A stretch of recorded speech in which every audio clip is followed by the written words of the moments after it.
Jeep Adventure Days is going on now. Hurry in for great deals on a great selection of Jeep brand vehicles. Now get 15% below MSRP for an average of $8,922 under MSRP on the purchase of a 2023 Jeep Gladiator. Not compatible with lease offers or with any other consumer incentive offers. $8,922 average based on 15% below average MSRP from all 2023 Gladiator models in dealer stock. Residency restrictions apply. Take retail delivery by 10/2. Jeep is a registered trademark. When you buy Kroger brand products, you feel like you're winning. That's because they offer proven quality at lower than low prices.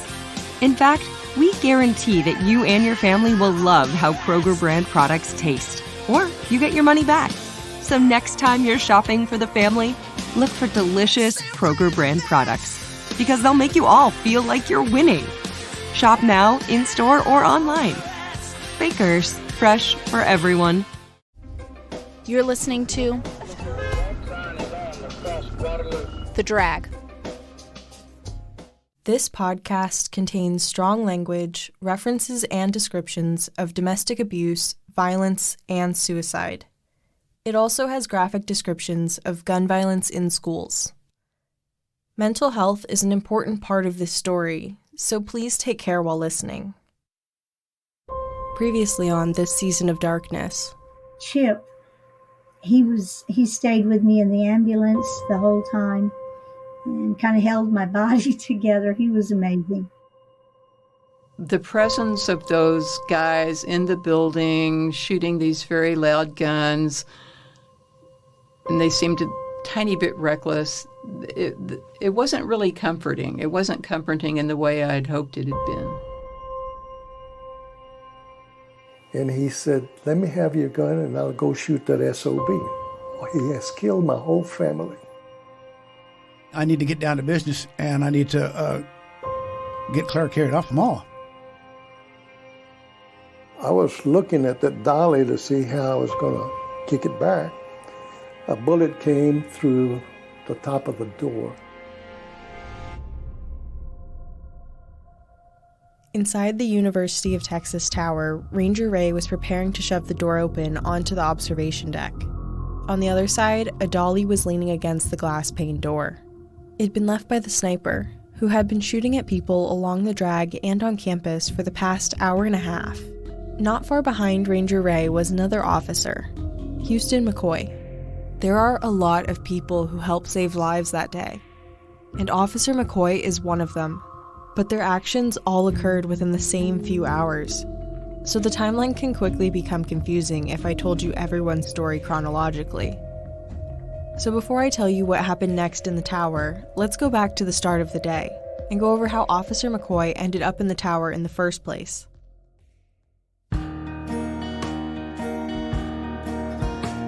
I'm Sarah Kinney, and this is Season 4 of Darkness.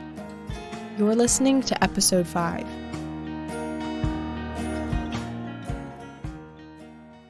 While Ranger Ray was laying out his uniform and preparing for the day, Officer McCoy was patrolling the east side of Austin.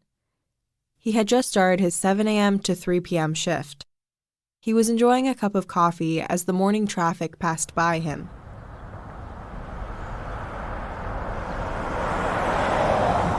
As traffic began to dissolve, he went to meet Officer Billy Speed to chat.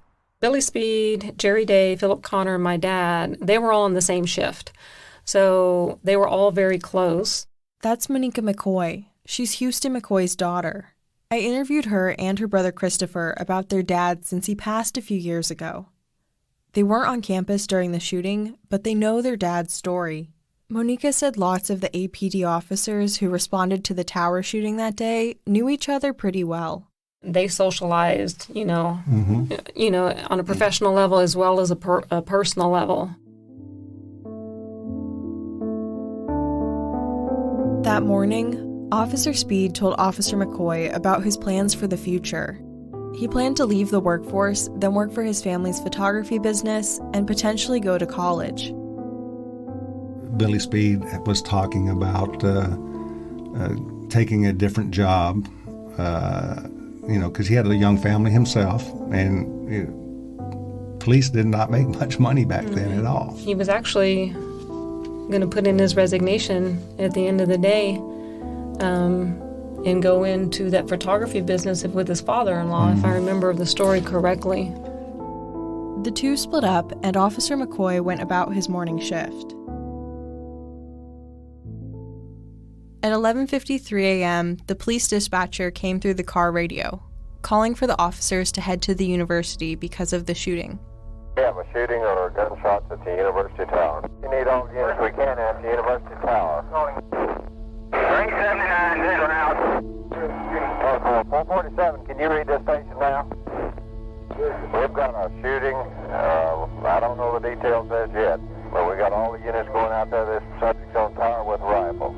Officer McCoy headed over to campus with a shotgun. He drove around campus, searching for a way into the tower, but he couldn't see a way that would keep him out of the line of fire. He eventually parked and went into a building north of the tower. Inside, Officer McCoy met a student who said he had a rifle with a scope back at his apartment. However, it was a few blocks away, so the student couldn't get the gun without potentially being shot. Officer McCoy wanted to fire back at the sniper, so he took the student to get the rifle.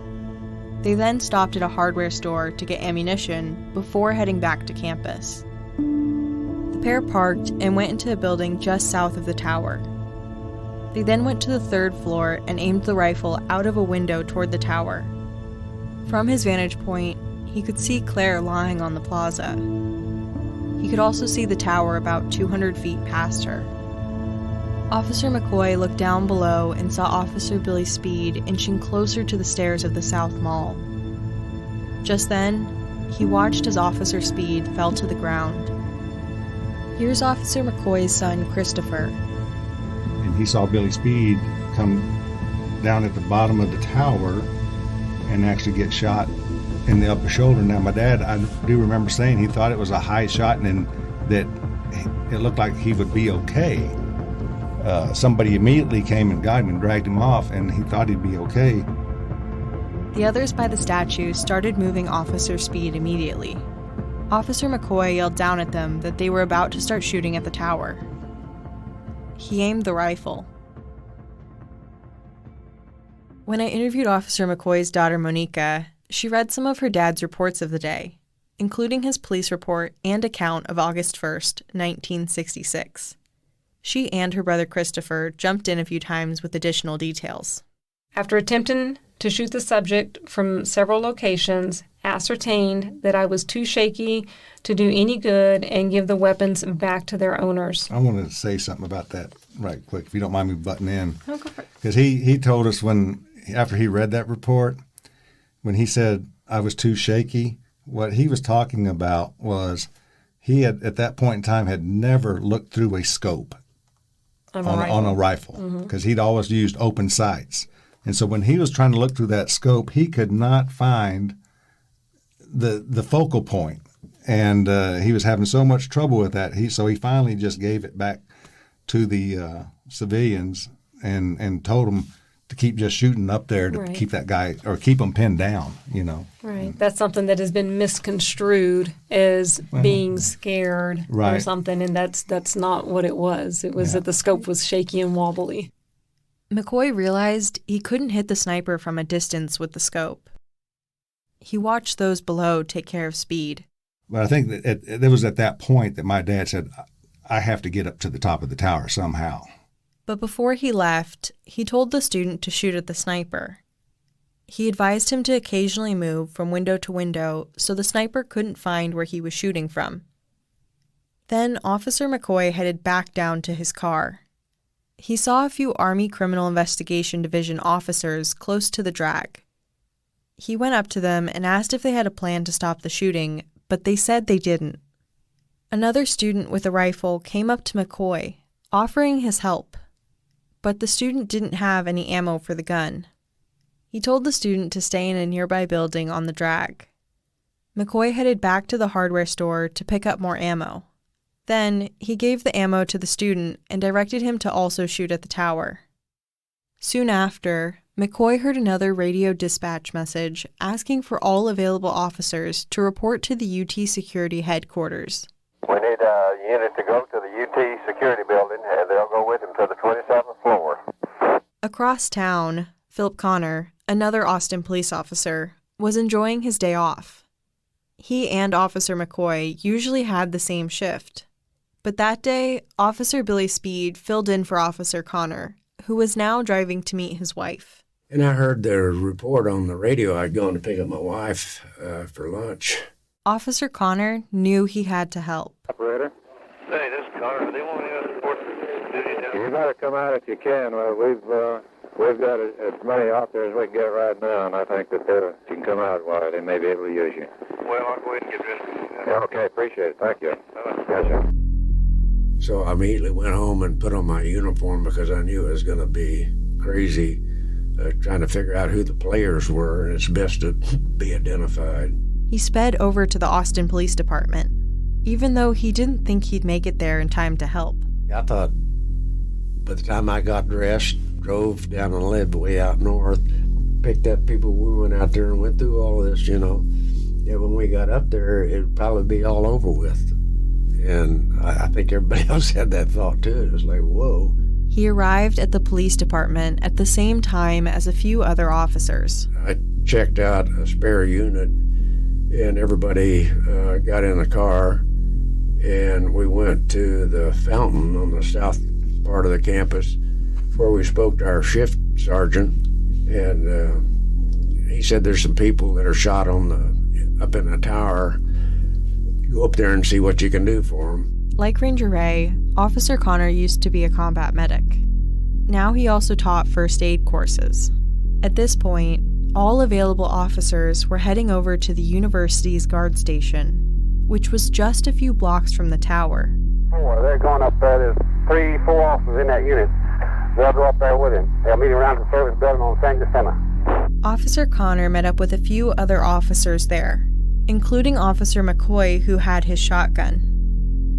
Officers Connor and McCoy had met each other at the police academy about 4 years before the shooting. Officer Connor remembers the day they met. Actually, we were in the same class together as cadets. In August of 1961, officers Philip Connor, Houston McCoy, and Jerry Day, who I mentioned earlier this episode, were all in the same class. That's where we had first met, and actually were pretty close friends.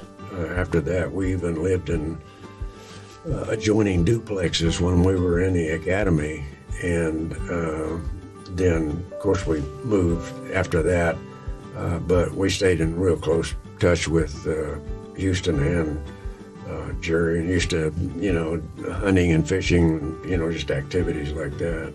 Monica and Christopher McCoy remember being told stories of these adventures later on. I remember both Philip Connor and my dad telling me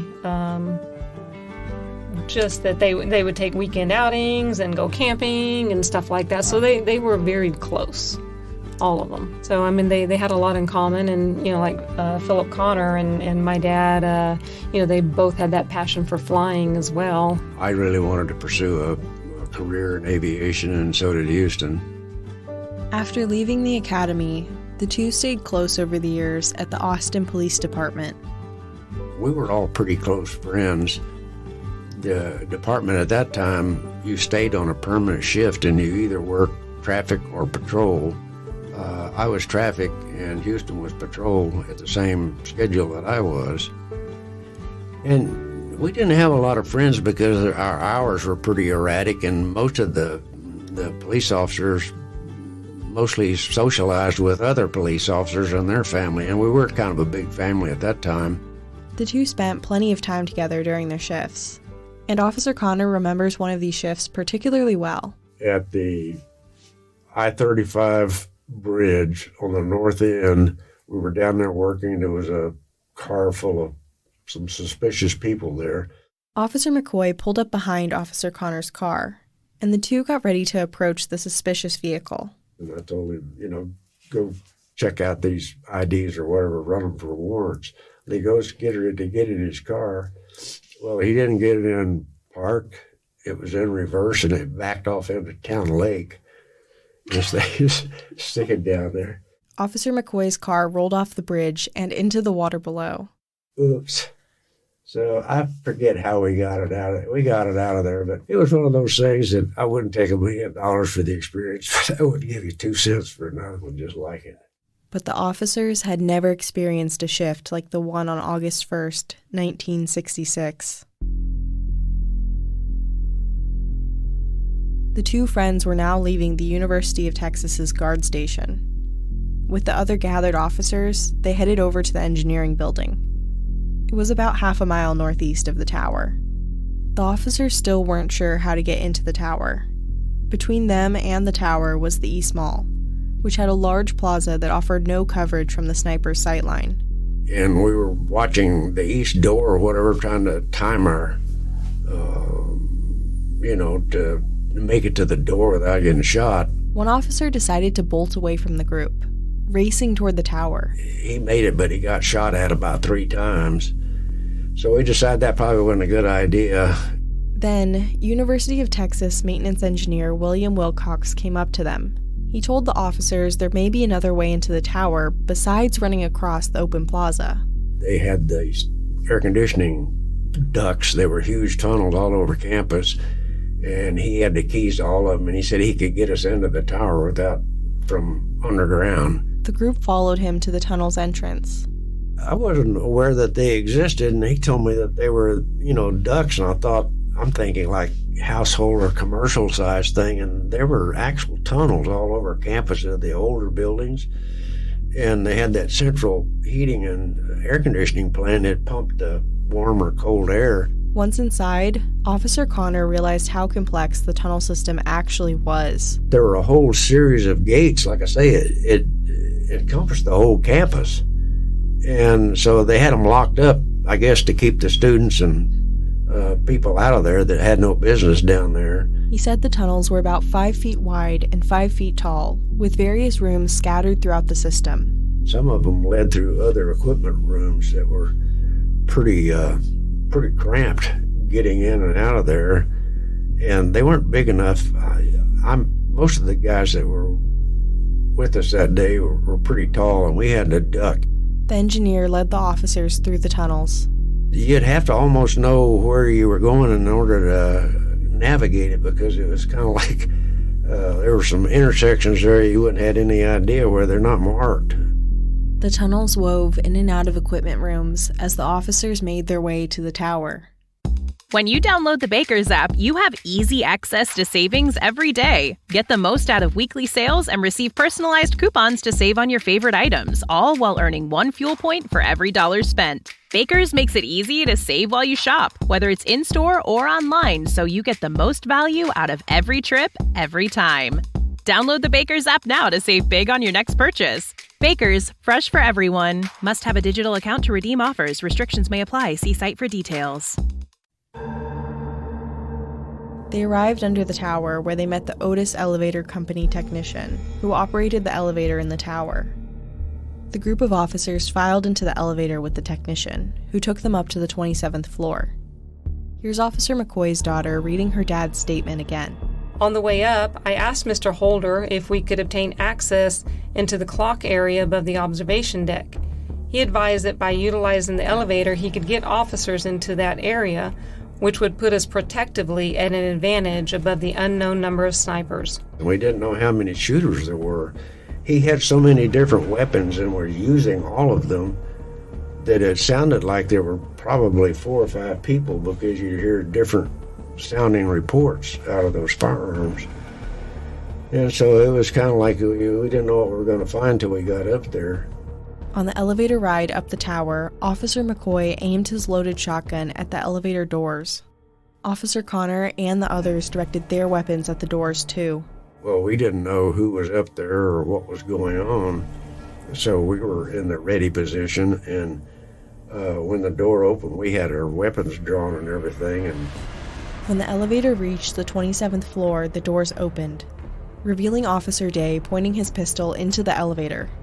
They all dropped their weapons, and the remaining officers joined Officer Day and Agent Cohen on the 27th floor. Michael Gabor Sr. was also there near the table. However, the officers still didn't have a full-fledged plan.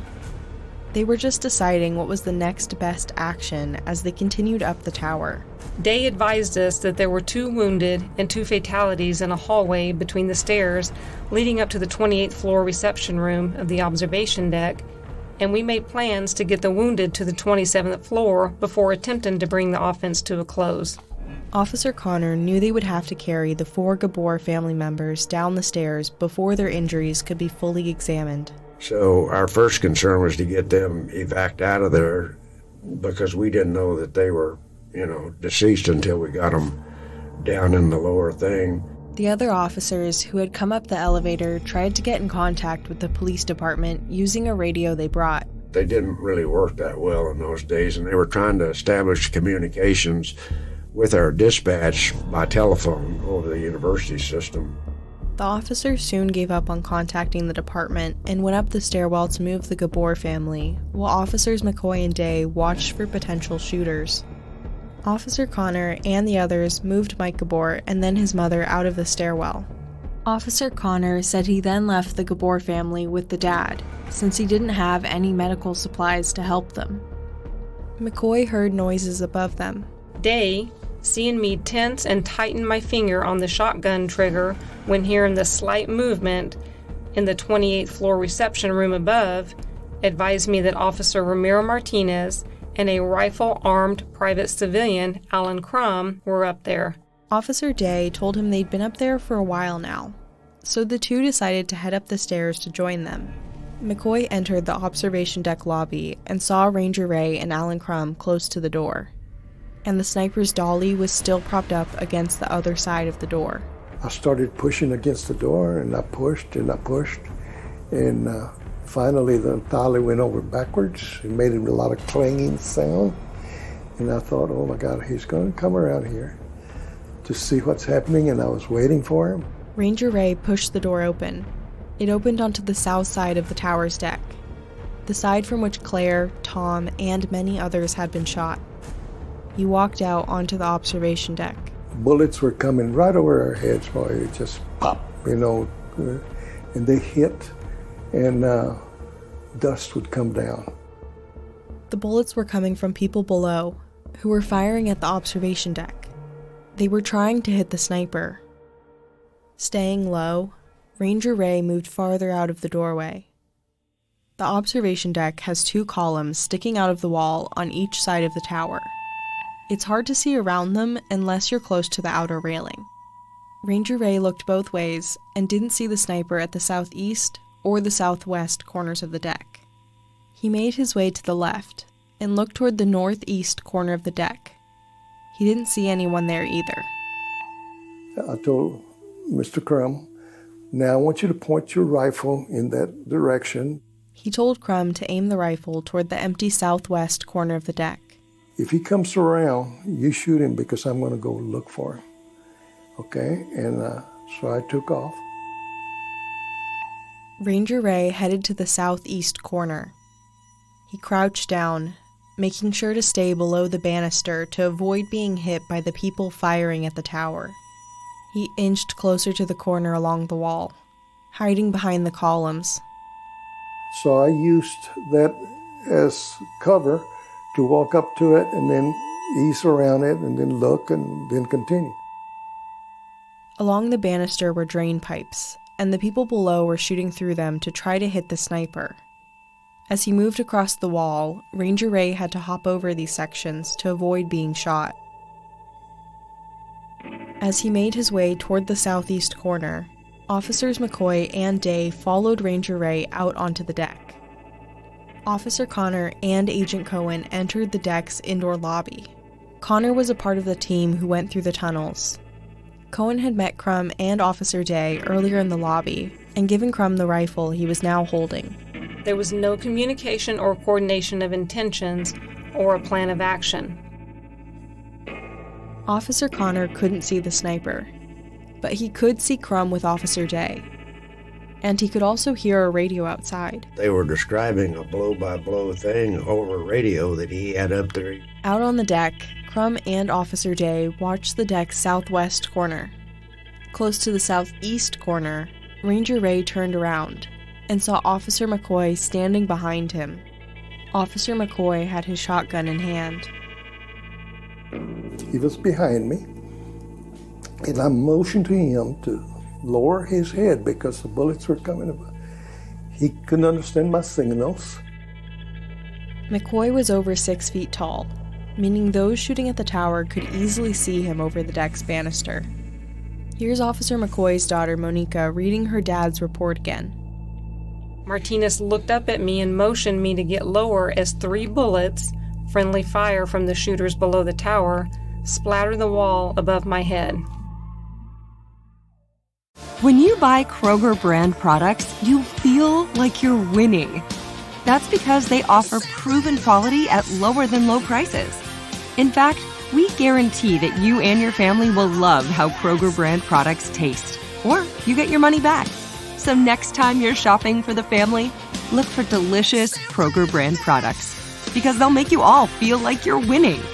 Shop now, in-store, or online. Baker's, fresh for everyone.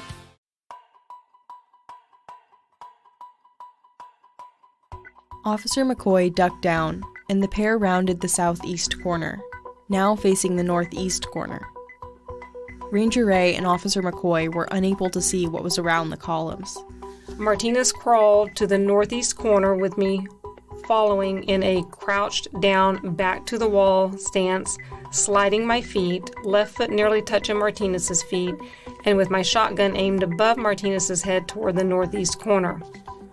I was apprehensive of a perpetrator possibly being behind the north side of the clock protuberance at the northeast corner or the clock area above. They didn't know it, but Crum and Officer Day were moving closer to the southwest corner. And through the lobby window, Officer Connor could still see them. I don't know whether he was nervous or whatever, but Crum, I think, he said he fired around, but I think he did it accidentally because Jerry was in front of him, and it almost hit Jerry, and it hit the wall right in front of him. Crum and Officer Day still couldn't see the sniper.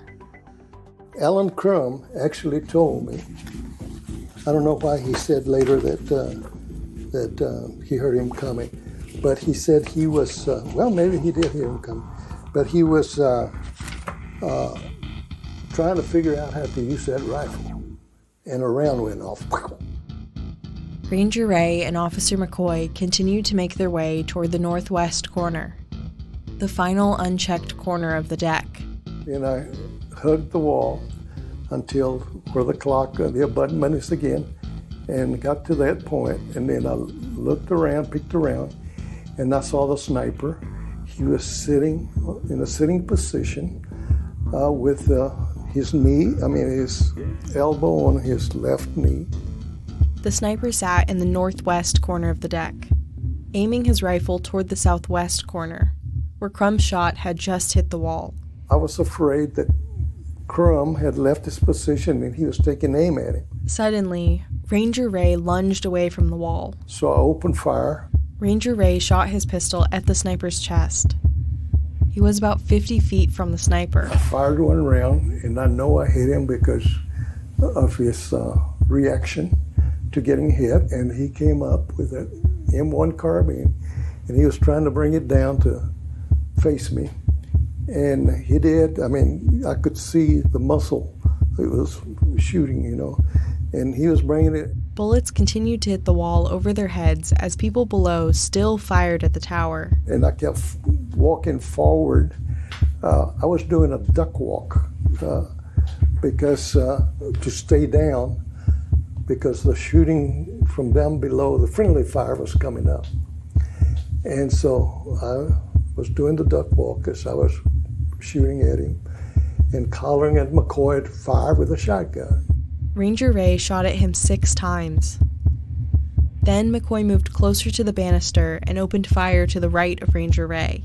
With a tunnel vision, I aimed at a white headband around his forehead, fired a 00 buck round, and observed his head bouncing back and forth. While firing, the pair moved closer to the sniper. I pumped in another round, and I fired into the left side of his still bouncing head. As the first shot would prove to be instantly fatal, I saw him alive for only a split second before he was dead and of no more danger. While pumping in a third round, I saw the sniper's skyward pointed rifle dropping from his hands as he slowly slid down into a prone, lion-on-back position. Unlike McCoy, Ranger Ray said he wasn't sure whether the sniper was dead or not. So I dropped my pistol, and the sniper was down. He still had his rifle in his hand, the M1 carbine, and he was still moving, so I got the shotgun from McCoy and fired one more round. Then he wasn't moving anymore, so then I started waving the shotgun, telling the people below that we got him, or I got him, I don't know what I said. Those below couldn't hear him, and they continued to fire at the tower. So I just dropped the shotgun, picked up my pistol, put it in my holster, and I said I had enough. Next time on Season 4 of Darkness. Unit 35, 10-4, we have men on the roof of the tower. 10-4, thanks. The subject is now in police custody. What his condition is, we don't know. The firing has now stopped, and the time, it's 1:23. I hope I never see anything like that again. I mean, what those bullets did was pretty brutal.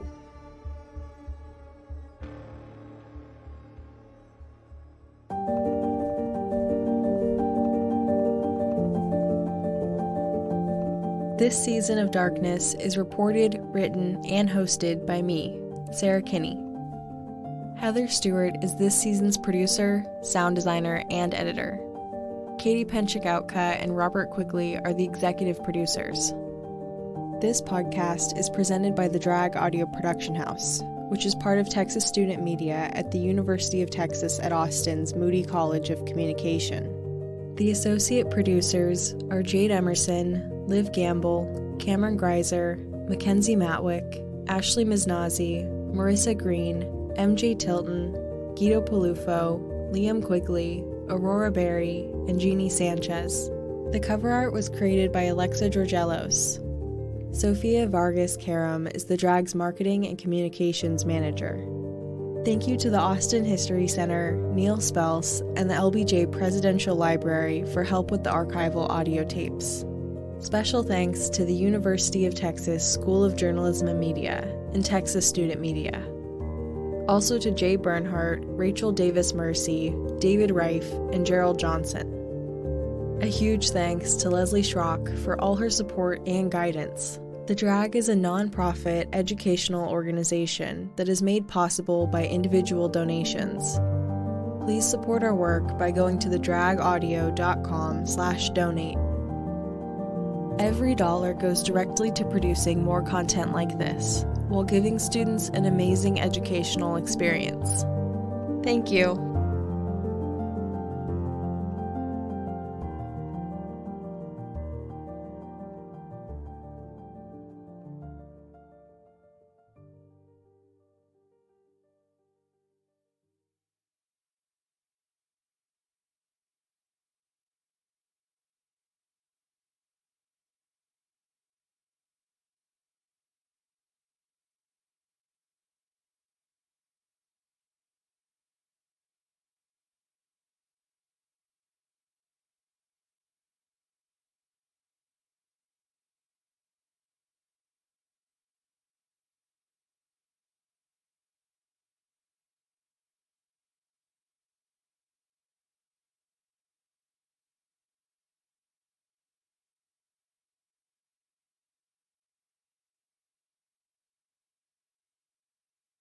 When you buy Kroger brand products, you feel like you're winning. That's because they offer proven quality at lower than low prices. In fact, we guarantee that you and your family will love how Kroger brand products taste, or you get your money back. So next time you're shopping for the family, look for delicious Kroger brand products, because they'll make you all feel like you're winning. Shop now, in-store, or online. Bakers, fresh for everyone.